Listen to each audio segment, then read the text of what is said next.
Hey guys, welcome to the third episode of Mindshift.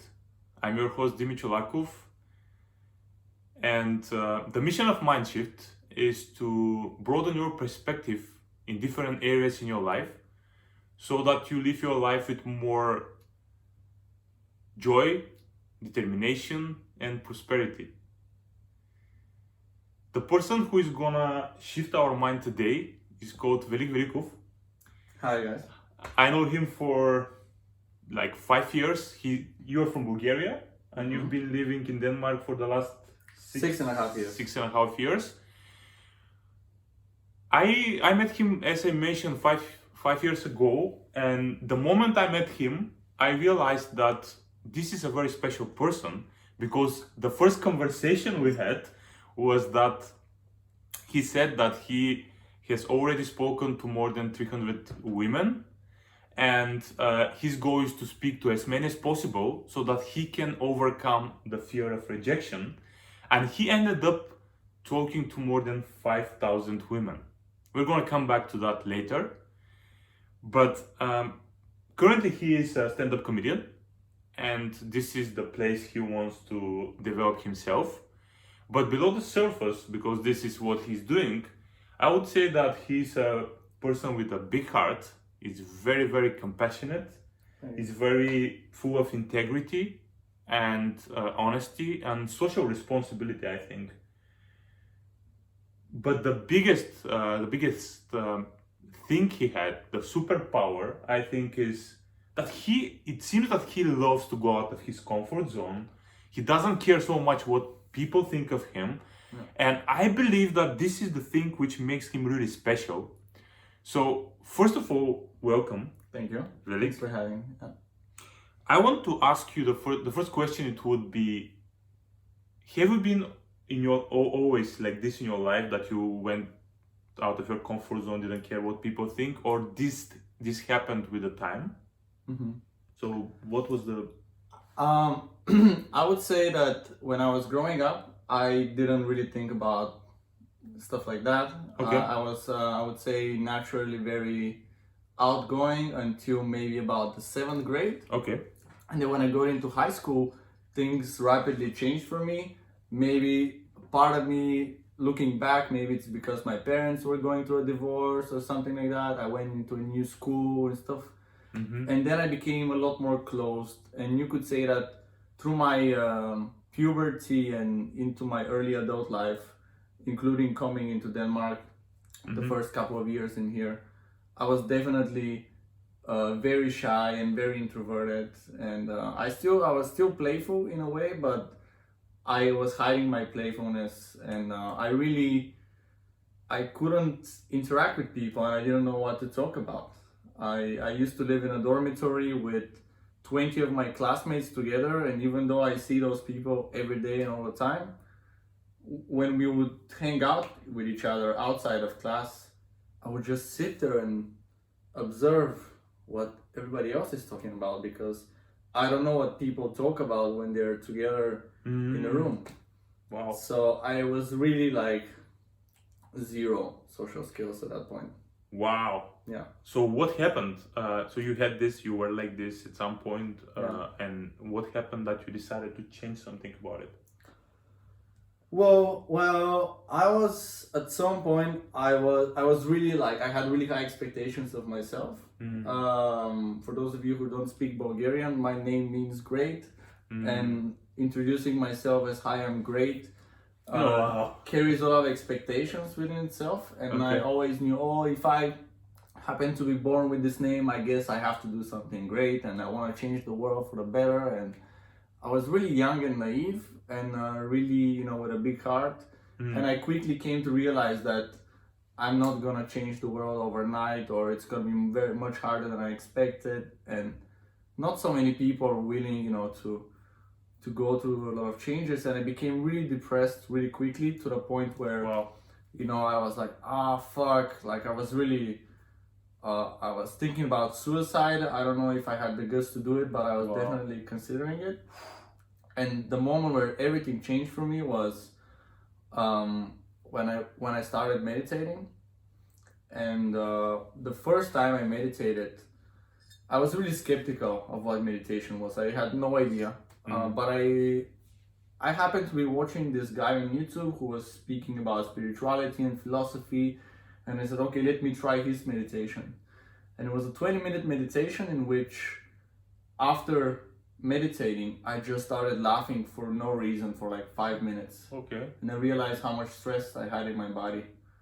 And that put me on the path that I know that even though working to my goals of changing the world might be a tough journey, I can still be happy on the way of going there. And that really changed it for me. And I'm like, okay, even though it's really scary to go and try to become this outgoing person and learn how to talk to people, and I know it's painful every time you try and fail, the meditation gave me the confidence that I can do that and still be happy in the process. Wow. So actually meditation was kind of the catalyst for you, which awakened your desire and your maybe motivation to be more outgoing, to do more stuff which are scary. So that is it because you wanted to go out of this hole you were feeling at that point, and you wanted just to be more outgoing, doing more stuff? Well, I realized that if I was to get a girlfriend one day or anything like that, or even a big thing was also I wanted to change the world, and I was studying environmental management, and I knew a lot about the environment, but I realized that if I'm not able to communicate my knowledge to other people, they would never come on the same ship, and okay, let's do this thing and let's save the world together. Because even if you're Einstein in your head, if you're not able to express the knowledge you have in a way that everybody would understand, it's like you don't even have that knowledge. I totally agree with that. And that's what really pushed me. All of this, like feeling lonely, feeling that the world is an unjust place, and the only way to bring everybody together is by good communication. And the only way to do that is to put yourself out there and go through these failures. And imagine it's like going to a ring of fire, but when you have meditation, you kind of have like a reptile skin or something that you would instantly heal, or eventually you heal much quicker than if you didn't have anything else in your body. What was the meditation? What do you think meditation, because now actually you expressed the opinion that meditation is the kind of the thing which is in some way protecting you when you go out there and to go out there. So what about meditation which is special? I would say that when you meditate on a regular basis, some experiences might still be painful, but the way you experience it yourself is actually less painful. There was an experiment where they would have people hooked up with wires, and they would put some electricity with, let's say, 50 volts, or I don't know exactly the number, but let's say there's 25 volts of shock, and then they would eventually increase it until they couldn't tolerate the pain anymore. Okay. Then they gave those people a 2-week meditation course. I think it was 10 minutes every day, and they repeated the experiment. And then they gave them the same amount of voltage, but the subjects of the study, they experienced it less painfully. Wow. So they even went for higher voltage. So that, to me, knowing that, like when I go and maybe I talk to a girl or something and she rejects me, if I never meditated, I would probably be like, depressed and suicide, or who knows what, all this fear that goes through everybody's mind of doing the thing they're afraid of actually happens. But when you meditate, it kind of, because all the pain is in your head, everything is created by your own mind.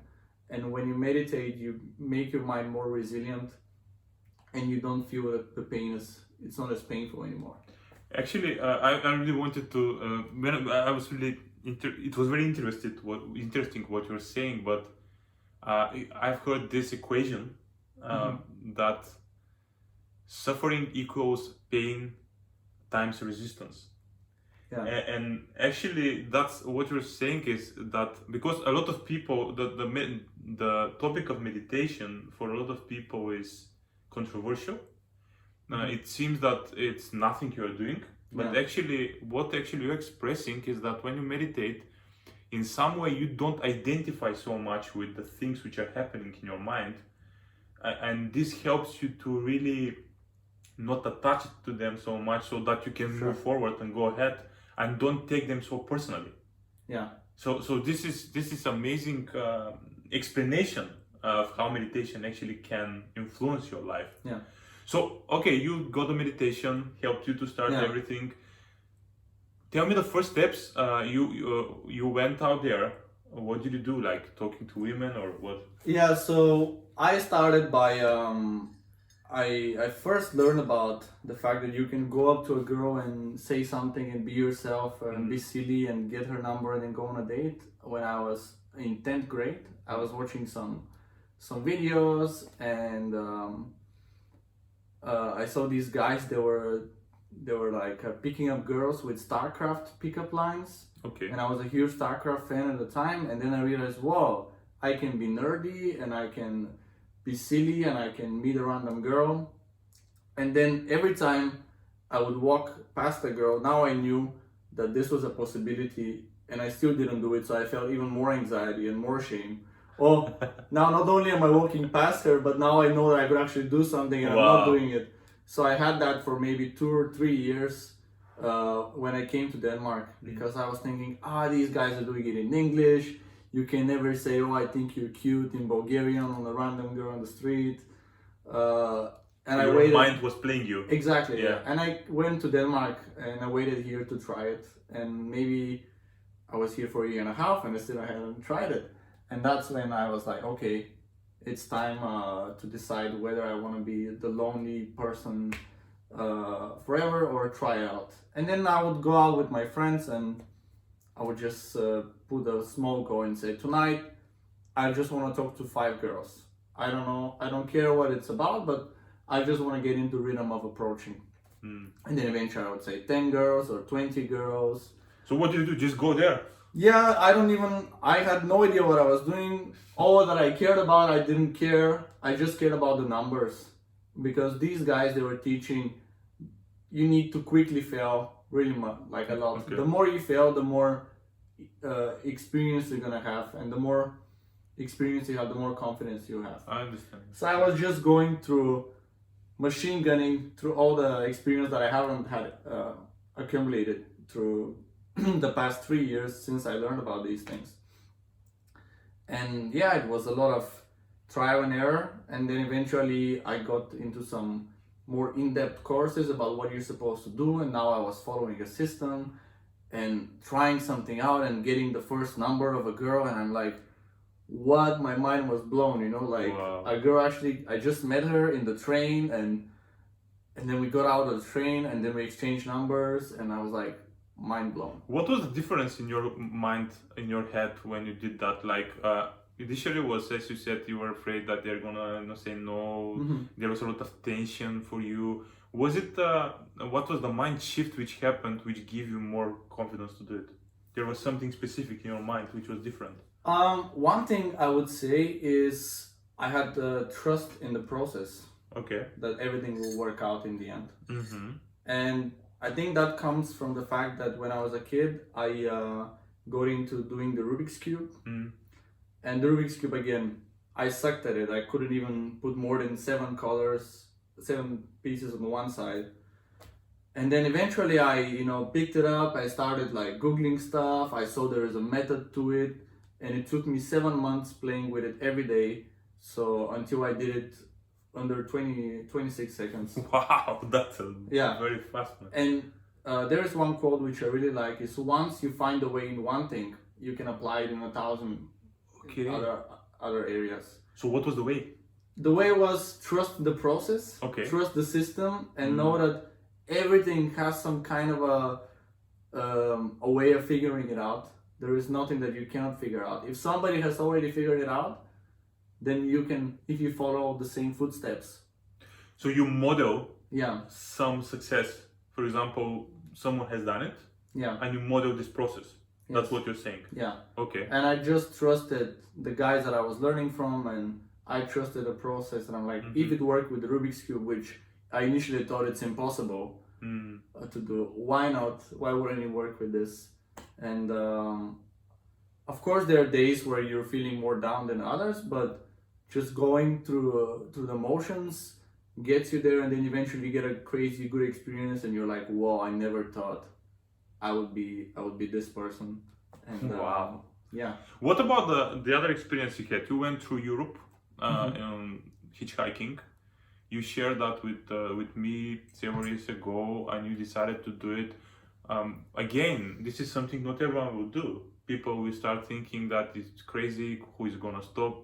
The people will think I'm crazy and stuff. Yeah. What was in your head? How did you decide, and what was the mind you had towards that, so that it gives you this excitement to do it?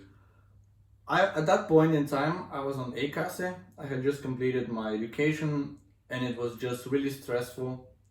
Going to a job center every month and being treated like I'm trying to cheat the system and or something, and just scam Danish people from their money. And it was really hard because the degree I had, and I didn't speak Danish so well at the time, and the degree I had, it wasn't even a bachelor. So it was tough finding a job, and you get all this shaming going on. It was really stressful. So I just quit the ACASE and bought a backpack and a tent and a sleeping bag with the money I had left. I had 1 month of rent that I paid, and I said, okay, I'll go hitchhiking. I want to go to Paris. And I never hitchhiked before, and I'm like, I don't know what to expect. I read some guides on the internet, like, what are you supposed to do? Where are you supposed to wait? I had a shitty phone that I couldn't even go on the internet, or my battery would die instantly. And wow, I still went for it. And why? Even though you had all of these troubles. At this point, I was reading something called The 4-Hour Workweek by Tim Ferriss, which was about defining your fears and finding out, oh, is it really actually as scary as you think? And I also was testing the hypothesis, can I actually travel and learn languages and talk to strangers and experience new places, obviously. Wow. And I wanted to do it. And another part was that I was so in the comfort zone of getting money every month from this ACASE. I just wanted to experience, can I be in the middle of nowhere with no plan and just be fine with it? Can I be fine with not knowing what's going to happen next and be alright with it? So how was it alright? It was the best month of my life. Wow. If you look at practically, I had no place to sleep. I was maybe waiting at a gas station. I don't know if somebody would come up, but I was never worried for a moment. I knew I don't care what happens. I know somebody will pick me up, or eventually it would work out. So you had to believe that it will happen. Something would. I wasn't afraid of what's going to happen, and I like not knowing what's going to happen. And I was definitely meditating every day during that month. So that helped. So meditation is a big piece here. For sure. I have before we go, I have this question about because right now you're a stand-up comedian. Also you do improv theater, right? Which actually just if you don't know what it is generally you go and you do some scenes with other people which you don't actually know at all what to do. There is no script. You just come up with it yourself, or you just join someone who started it just before you. It's really, really frightening. Honestly, I've been doing it once and it's not easy. You just feel like stupid sometimes. You feel that you don't know what you're gonna do. There is no control there. It's super hard and you're doing it. You do that and you do stand-up comedy as a profession right now. Tell me again, people would say, you say that yourself you're introvert. Yeah. And I've heard from you that you see that you're kind of extreme introvert. You just want to be yourself. You like to be with yourself. Yeah. How introvert person who is generally people say is afraid and doesn't like even the attention do all of these things? Why? Was it because you want to go out of your comfort zone or something else? I was I didn't like people who were attention whores, who would cry for attention. Mm-hmm. I know it sounds funny because now I'm a comedian. Yeah, that's the. And then one day I went to like a seminar for like again like dating, and I said that to the instructor there, the guy who was leading the workshop, and I said, you know, sometimes when you dislike something in somebody, then you actually dislike that quality in yourself. Mm-hmm. So I didn't like me being attention whore as well. And the advice he gave me was, man, you just have to be the biggest attention whore ever until you're comfortable with it. Wow. And that gave me the push. Okay, I have to try stand up, and I have to go and do improv and all these kinds of stuff, and like work with this insecurity or whatever I have, that I don't want to be the center of attention, or I don't like other people who are like, hey, look at me. But yeah, it's definitely, yeah. I love that. So okay, that was the reason for that, and I'm really impressed by the way you're seeing life. You're seeing actually the idea of getting out of your comfort zone and overcoming fears in your life. You're doing it great. I'm really your fan of that. I'm sure that a lot of people will do that too.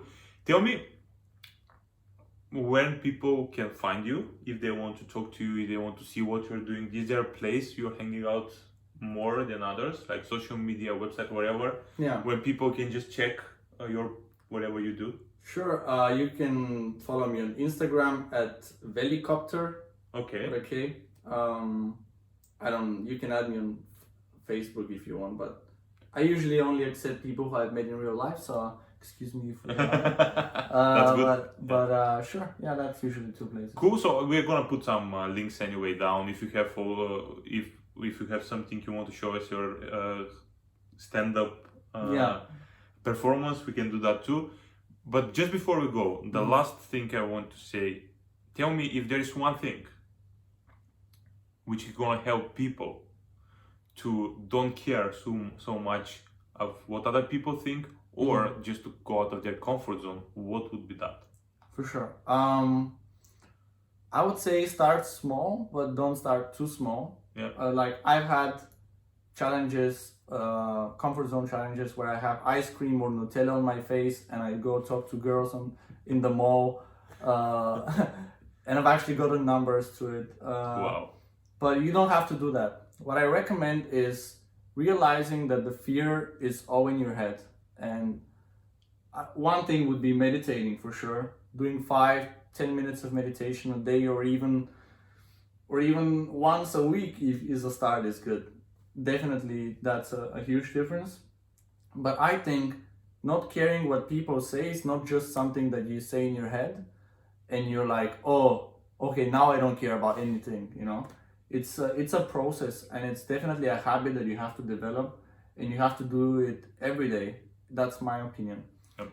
But it's not possible to put ice cream on your face every day and just go and live life like that. Yep. So what I like to do is, I call this the waving technique. What you could do is, as you're biking, or as you're driving, or as you're just passing by through town, or even see people who are biking, somebody who you know you'll never meet and they don't even have time to recognize you, you just wave at them. Wow. You know, Yeah. and see their reaction, or because in your mind you're afraid. When I first tried to do that, I was in an internship in another town, and coming back from the internship I wanted to wave at the cars, and in my head I'm thinking, shit, what if I wave at the car and then they look at me and then they crash, and oh my god, I'm not gonna do it. Wow. And then the next day I came with the train at the train station, and then I just decided to wave at a girl, and she looked at me, she smiled, and she waved back, and I'm like, wow, crazy. And on my way to the internship, I was waving at cars, I was waving at other cyclists. There was maybe like 20 kids with the small bikes and a teacher in following the teacher, and I just ring the bell and I wave at them, and they started waving back, and it was just a phenomenal experience. And ever since I'm like, what the hell?